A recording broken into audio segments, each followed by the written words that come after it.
Hi and welcome to another narration, presented by yours truly, Cryptid's Roost. Please be so kind as to throat punch the like button and smack the arse of the subscription button as well.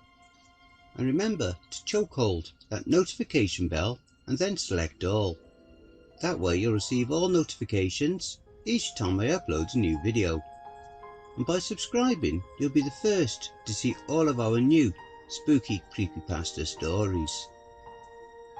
I would just like to say a very big thank you to all of the authors that I have worked with and all the ones that I will work with in the future. So thank you all, my brothers and sisters. And now let's just take a moment's silence for all the haters. That's enough. If you would like to support the channel and buy me a much loved coffee, you can send your donation, however big or small, to paypal.me/cryptidsroost. And why not hashtag cryptidsroost in your comments. I hope you all had a very spooky, creepy, but a very much enjoyable new year. So grab your coffee, sit back and enjoy the show. And don't forget, where fear is, happiness is not. Creatures disguised as snowmen are taking over my neighbourhood. This awesome story is written by Jgrupe, a wonderful author over on Reddit. And if you would like to read more of his works, a link to his Reddit profile will be below in the description. And be sure to check out Jordan's new book, Beneath the Asylum. The Amazon link will be listed below. Now also Jordan has a second book coming out in the new year, so be sure to keep an eye out for that too. The first time I saw the creature was 2 days ago on my way into work.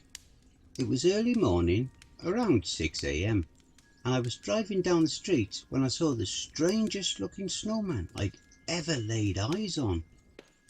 It was taller than an ordinary snowman, made of 4 large round boulders of ice instead of the usual 3, and it had extra arms as well. 6 sticks came off from his thorax like giant insect legs, 3 sticks on each side, crooked and knobbly. 2 more branches were protruding from its face like warped misshapen mandibles. It had a wicked grin with sharp teeth made of jagged broken stones. Wow, what kind of creepy ass latchkey kid builds a snowman like that? I asked myself aloud, picturing Calvin from Calvin and Hobbes and his demented snowman escapades. Only this was not funny. It was highly disturbing for some reason. I couldn't put my finger on it. The effect was terrifying, like a giant insectile snow alien, a totem of ice made for a malevolent frozen god. And worse yet, its gaze seemed to follow me as I drove past in the low light of the morning. Surely just my imagination, I told myself, tired eyes and not enough sleep. But still I glanced in the mirror and saw its head was turned in my direction, when I had been certain it had been facing the other way before.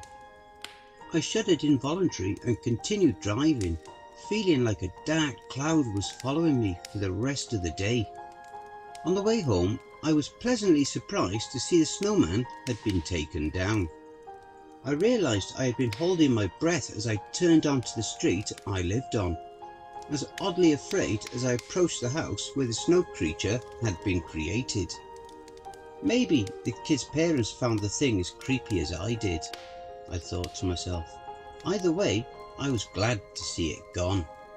Continuing down the street to my house, I backed into my driveway, then looked up and froze when I saw the exact same snowman was now on my neighbour's front lawn across the street. Its head turned so it was looking straight at me. Its extra legs and arms appeared to be waving in the strong wind, making it look animated and alive. I got out of the car, eyeing the snowman across the road suspiciously. "Hey Jordan," said a weaselly voice to my left as I set foot down on the slick driveway. Caught off guard, I slipped on the black ice. After pinwheeling and sliding for a few scary moments, I recovered my balance by grabbing onto the hood of the car with both hands. Turning, I looked to see my neighbour Bill was standing there on a ladder, putting up Christmas lights and eyeing me strangely. I realised I had made a high-pitched yelp of fear when he had spoken, right before my awkward little dance on the ice. "You alright?" "Fine," I said. "Just surprised me, that's all." He laughed as if that was the funniest thing in the world. "Quite a show last night," he said, his words punctuated by the punch of his staple gun into the wood beneath the eaves. "Once in a lifetime, if you ask me." "Huh?" I said, confused. "What show?" He laughed again. "The Northern Lights. Didn't you see them? Better than a movie, man, I'll tell ya. They say that sort of thing doesn't come along very often. Not this far south. Had to get to bed early for work. Must have missed it." He whistled softly. "Oh, that's a tragedy. You won't get a chance like that again. Nope. Once in a lifetime. They said so on the local news this morning." I always found Bill's voice to be slightly annoying, like a weasel or a field rodent of some kind, although it did match his facial features and mannerisms. He moved quickly and constantly, jumping from project to project as if he didn't have any real job, just housework. His Christmas decorations were already the nicest on the street, and yet he was still putting more lights up. Meanwhile, we'd been too busy to even put up a wreath or a Christmas tree. He had a giant snowblower parked just inside his open garage, which I loathed with a passion. He was out every morning at 6 AM using it, even on weekends.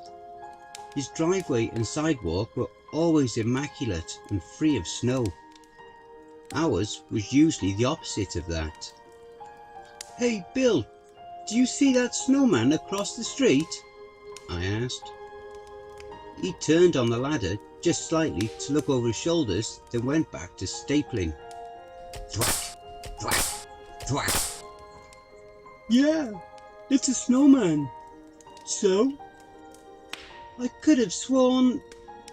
I stopped myself, realising how crazy it would all sound. "What?" Nothing. Just had a long day. I must be imagining things. I'll talk to you later, Bill." I began walking inside and he called after me. "Oh, by the way, don't forget to shovel the sidewalk on your side. I saw a bylaw officer out earlier. Wouldn't want you to get another ticket like last week." "Sure, thanks Bill," I said, trying to maintain my composure. He'd probably called them himself.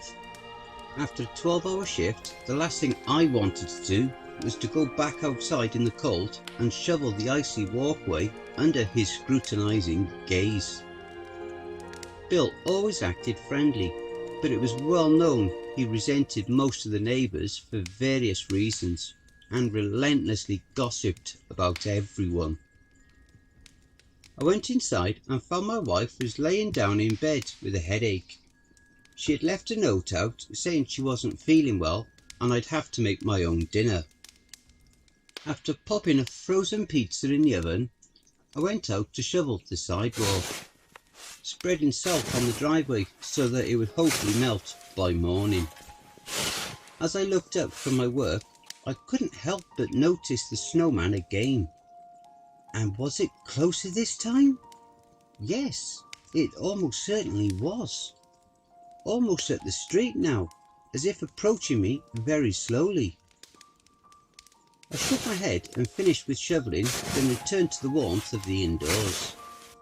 My pizza had been forgotten and the house was beginning to fill with greyish smoke and the charcoal smell of cheap burnt pizza dough. After airing out the house, I made a can of beans and toast and went to bed still feeling slightly hungry, my mind running through a strange idea over and over again. The thought seemed ludicrous, far-fetched and bizarre, and yet I couldn't stop circling it. My dreams that night were terrible, but I forgot almost everything the second I woke up, being left only with the unease of knowing I had been chased in my sleep by something cold and evil, with too many legs and beady black eyes. For 8 hours I had restlessly slumbered and fought a demon in my dreams, and so when I rolled out of bed I was still exhausted and my eyes refused to stay open without a concerted effort. Coffee helped, as it always did, and I ventured out into the cold darkness and scraped off the car for the morning drive to work. Suddenly I was shocked wide awake when I looked up to see the reflection of the snowman creature from across the street standing right behind me. My heartbeat was suddenly hammering hard in my chest and I actually dropped the ice scraper from my hand. I turned around and saw the thing had been standing just inches away. Certain that it had not been there a few moments before, I began to feel shaky and sick with fear. Getting into my car without turning around, I gunned the engine, not wanting to break eye contact with the snowman. The black coal eyes stared back at me as the engine began to rev, and I drove away, unsure what else to do. Would anyone believe me if I told them? Driving away down the street, my rational mind began to make up excuses instantly. You were so tired you just didn't see it in the dark, my brain told me. Snowmen don't move by themselves. It's just the local college kids moving it around, playing pranks on the neighbours. Living snowmen? That's ridiculous. These things don't happen in real life. The day passed quickly while I was at work. We were so busy that I didn't even think about the snowman for most of the day, until I was leaving and getting in my car to drive home. I had fully convinced myself at that point it was all just kids playing pranks, that I had just been tired and hadn't noticed they moved the snowman into the divide between my house and Bill's. We live in semi-houses that are connected together in the middle, so we share this small narrow lawn between our driveways. I pulled up to our house, the evening light now completely gone and replaced by the darkness of night. My stomach was rumbling with hunger after a long day at work, and I began to park.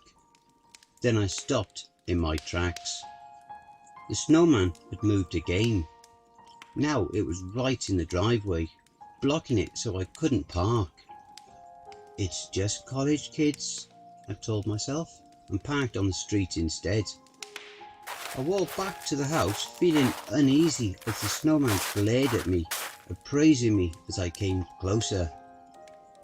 The creature's head was lowered like a bull about to charge, and I could barely make out its eyes looking right at me from beneath its brow, hateful and staring. The effect was terrifying, making him look demonic and malicious somehow. Something else caught my eye. For the first time I had ever seen, Bill's driveway was not perfectly cleared of snow. His sidewalk likewise had a few inches piled up on it. This was very strange, considering how meticulous he was with his household upkeep. There was something else too. His garage door was slightly ajar and the light was on inside. There was a sound coming from the interior that I didn't like one bit. It was like the sound my cat made when eating wet food. Sloppy snapping and dribbling. I couldn't help it. Despite my fear, I was overwhelmed with curiosity and needed to see what was making that horrible noise. It sounded large and inhuman, and I needed to know for certain if my suspicions were correct. Walking past the hideous snowman, I pulled open the garage door and gasped. horrified of what had been revealed behind it. The usually well-kept garage was in disarray. Shovels, rakes, axes and saws had all been knocked from their organised places and were strewn everywhere. Bags of salt and soil had been spilled, and the light bulb hanging from the ceiling was off its axis, crooked and flickering. And at the centre of all this was Bill, or at least what remained of him. He had been eviscerated and disembowelled, the top half of his body now completely separated from his legs, his torso a cavity of mangled flesh and ruined organs. Surrounding Bill were several of the snow creatures, now horizontal and standing on all 6 legs like giant insects. They were feasting on his viscera and vital organs. They acted like a pack of wolves, tearing him apart and rendering flesh from bone, snapping at one another greedily as they fought over the choicest morsels. I saw Bill's eyes were still open and he was blinking, somehow alive despite all of this. His mouth making soft, bubbling, gurgling sounds as blood poured from between his lips. Then there was a soft crunching noise behind me and I spun around to see the other snowman creature from outside. It was crawling up behind me like a giant spider, creeping so quietly across the snow I had barely heard it. It saw me and hissed a warning to the others, who likewise turned and hissed like cats. They began to skitter across the cement floor towards me as the other one did the same, even closer to striking. Terrified, I searched the nearby space for a weapon. A snow shovel caught my eye and I grabbed it and spun with it in my hand. It made contact with the face of the creature just as it was leaping at my midsection with its branch-like arms outstretched. The feeling was like taking a swing at a brick wall, and the handle rattled and vibrated in my hand painfully after the impact. But it seemed to do the trick. The creature's teeth were crooked and its head deformed from the blow, and it made a noise like an injured dog as it retreated and ran from the house. The other 3 creatures were momentarily stunned by my attack on their lookout, but they regained their composure quickly, seeing I was outnumbered. They raced towards me and I panicked, throwing the shovel at the one in front like a javelin. The blade of the shovel cut through the creature's face like a knife through butter, exposing its alienoid brain matter. A fountain of green blood began to spurt like a geyser from its exposed brainstem, and it crumpled dead to the floor. 2 of them were left, but I was without a weapon now, and they sensed their opportunity. They moved towards me, and I had only a few moments to think of a way to respond. They were far too quick to outrun. I'd never make it to my house or my car. Then the snowblower caught my eye. I remembered when Bill had brought the damn noisy thing. He bragged about it for months, showing off his features to anyone who would listen. He was particularly fond of the push button start mechanism. "No more pulling a starter cord over and over in the freezing weather, Jordan. This baby is top of the line," he told me one day excitedly, demonstrating it for me. With no other option, I grabbed it quickly and pulled out the choke, then tipped it over and hit the green start button just as the creatures dove at me, their jaws wide open and dripping blood.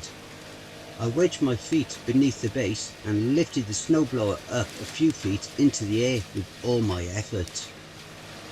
The creatures had never encountered anything like a snowblower, I guessed, since it caught them completely off guard. One of them jumped right into it, sending green blood jetting from the top of the machine and spraying it all over me and the ceiling above. I was left with just one of those creatures who no longer seemed to like the odds, after having seen me murder 3 of its friends.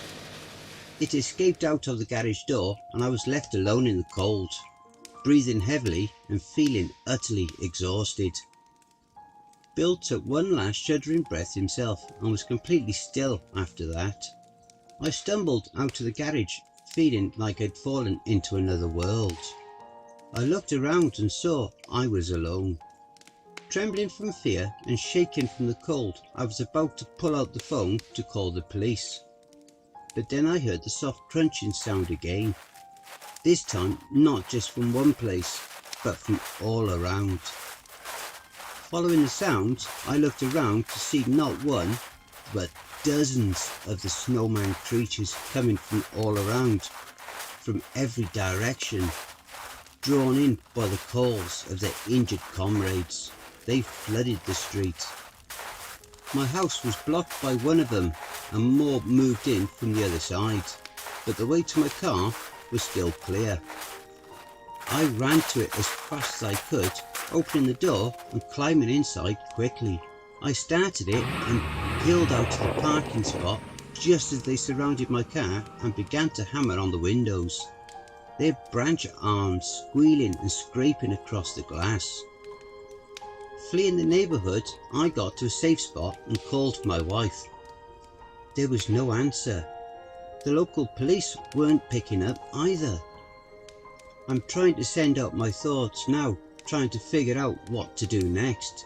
But it seems like no matter what I do, the outcome will be the same. These things multiply too fast. They're too strong and too quick. I hope my wife is okay. I'm building up my courage to go back and try to find her. I wish more than anything I'd stayed to fight, just so I would know she's alright, and so that I could give her this message. Christine, if you were reading this, Bill said we can borrow his snowblower.